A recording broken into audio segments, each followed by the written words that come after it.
Hold பண்ணோம்னா rocket வந்து left ஹேண்ட்ல ஹோல்ட் பண்ணி ஓகே சும்மா ஃபர்ஸ்ட் இப்படி பிடிச்சு வச்சுக்கணும். அதுக்கப்புறம் ஹேண்ட் ஷேக் பண்ணுவோம்ல ஆமா அது வந்து ஹேண்ட் ஷேக் பண்ற மாதிரி. இப்போ நான் உங்களுக்கு ஹேண்ட் ஷேக் எப்படி பண்றேன்னா வணக்கம் ஃபிங்கர்ஸ்லாம் இப்படி லாக் ஆயிருக்கா ஆமா அந்த மாதிரி எல்லாத்தையும் இப்படி லாக் பண்ணி பிடிக்கணும் ராக்கெட் ஹோல்ட் பண்ணும்போது. ஓகே ஹோல்ட் பண்ணிட்டு இது வந்து வி ஷேப்னு சொல்லுவாங்க, வி ஷேப் கிரிப்னு சொல்லுவாங்க. We shape. ஆமா இப்போ வி தெரியுதா உங்களுக்கு? ஓ கையில வி.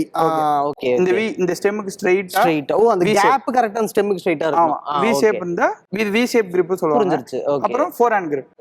இந்த ஃபிங்கர்ஸ்லாம் லாக் பண்ணிரணும். ஓப்பா இவ்ளோ டைட்டா. இண்டெக்ஸ் ஃபிங்கர் வந்து ஹூக் மாதிரி இருக்கணும். அப்படிதான் இருக்கணும். ஆமா இப்படிதான் இருக்கணும் ராக்கெட். அப்பதான் அந்த வி ஷேப் வரும். இப்படி வச்சீங்கன்னா ஓகே அது வேற ஏதோ ஷேப் ஆயிடுச்சு. அதனால இது V shape. Okay rocket index finger hold பண்ணிரணும். ஓகே ராக்கெட் வந்து ரொம்ப மேலயும் பிடிக்க கூடாது, ரொம்ப கீழயும் பிடிக்க கூடாது, நடுவுல பிடிக்கணுமா? ஆமா சென்டர்ல. ஓகே ஒரு நம்மளோட பாம்க்கு உள்ள இருக்கும். ஓ அதனால ரொம்ப கீழே போயிடுச்சுன்னா ராக்கெட் ரொம்ப கீழ கீழே போயிடும். ஓகே ஓகே நம்மள கை விட்டு வெளியே போகும். ஓகே அதனால ரெண்டுத்துக்கும் சென்டரா இருக்கணும். எவ்வளவு பிசிக்ஸ் இருக்கு இதுல. இருக்கு. அப்பதான் ஒழுங்கா விளையாட முடியும். ஓகே ஓகே ராக்கெட் வந்து ரெண்டுத்துக்கும் சென்டரா ஹோல்ட் பண்ணிக்கணும். இது ஃபோர் ஹேண்ட் கிரிப். ஓகே இது வந்து ஷட்டில் எப்போ யூஸ் பண்ணுவோம் இந்த கிரிப்? இப்ப நம்ம ஜஸ்ட் ஜெனரலா விளையாட